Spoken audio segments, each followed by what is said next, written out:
La maison des murmures. Au cœur d'une forêt dense et reculée se dressait une vieille maison abandonnée. Les villageois, superstitieux, évitèrent cet endroit qu'ils appelaient la maison des murmures.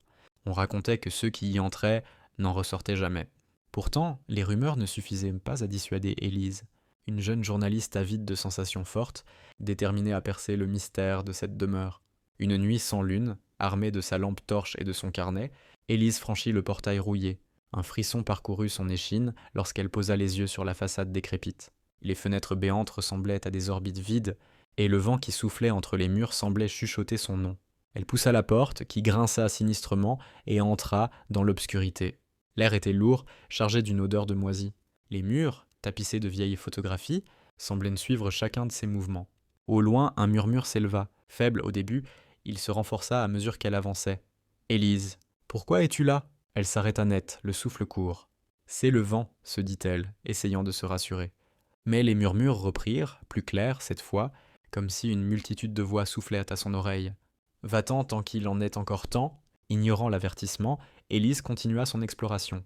Une porte entr'ouverte attira son attention. Derrière, une pièce plongeait dans l'obscurité totale. Elle alluma sa lampe et découvrit un miroir immense couvert de poussière. Elle s'approcha pour y voir son reflet, mais ce qu'elle vit lui glaça le sang. Dans le miroir, une silhouette sombre se tenait derrière elle. Une femme pâle, aux cheveux emmêlés, aux yeux creux et au sourire déformé, la fixait. Élise se retourna vivement. Personne. Mais dans le miroir, la silhouette était toujours là, maintenant plus proche. Paniquée, elle recula, mais le sol s'effondra sous ses pieds. Elle se retrouva dans un sous-sol humide, entouré de cercueils ouverts. L'un d'eux se referma soudain dans un claquement sec. Les murmures devinrent des cris. « Rejoins-nous, Élise. » Une main glacée agrippa sa cheville, et elle hurla. Tout autour d'elle, des ombres se matérialisaient, se tordant et rampant. Une voix grave, gutturale, résonna dans la pièce. « Tu es ici chez toi, désormais. » Elle tenta de s'échapper, mais les murs semblaient se resserrer. Le miroir, mystérieusement intact, se dressait devant elle.